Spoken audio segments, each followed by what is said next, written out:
ভারতের উত্তরপ্রদেশে ভারতীয় জনতা পার্টি বিধায়ক জ্ঞান তিওয়ারি তার মেয়ের শ্বশুরপক্ষের বিরুদ্ধে প্রতারণার অভিযোগে মামলা দায়ের করেছেন। তার অভিযোগ, মেয়ের জামাই প্রখর ত্রিবেদী ভুয়া পরিচয় ব্যবহার করে বিভিন্ন রাজ্যে প্রায় 25টি বিয়ে করেছেন।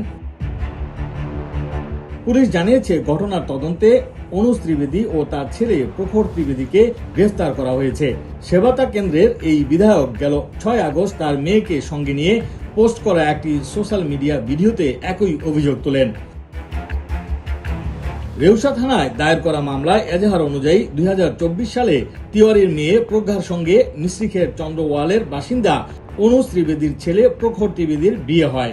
তিওয়ারির অভিযোগ, বিয়ের সময় অনুজ ত্রিবেদী নিজেকে বোম্বাই ভিত্তিক একজন শীর্ষ স্থানীয় রিয়েল এস্টেট ব্যবসায়ী হিসেবে পরিচয় দেন এবং তার আগের নানা অপরাধমূলক কর্মকাণ্ড ও মামলার তথ্য গোপন করেন। অভিযোগে আরো বলা হয়, স্থানীয় পর্যায়ে খোঁজখবর নিয়ে এবং এলাকার প্রভাবশালী ব্যক্তিদের ইতিবাচক মতামতের ভিত্তিতেই বিয়ের আলোচনা চূড়ান্ত করা হয়েছিল।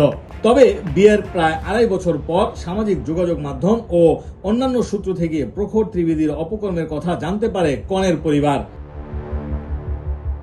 জ্ঞান তিওয়ারির দাবি, প্রখর ভুয়া পরিচয় ব্যবহার করে সম্প্রদায়ের ফাঁদে ফেলে মহারাষ্ট্র সহ বিভিন্ন রাজ্যের একাধিক নারীর কাছ থেকে কোটি কোটি রুপি হাতিয়ে নিয়েছেন। এছাড়া তিনি অন্তত 25টি বিয়ে করেছেন বলেও অভিযোগ করেন বিধায়ক।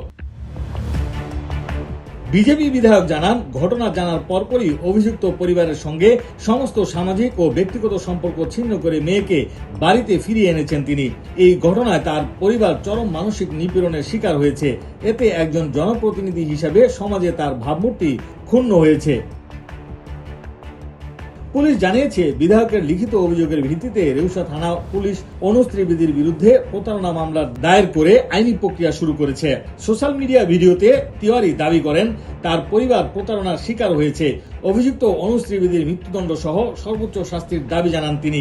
পাশাপাশি জামাই দোষী প্রমাণিত হলে আইনের অধীনে তাকেও যেন কঠোর শাস্তি দেওয়া হয়, এমন দাবিও জানান বিধায়ক।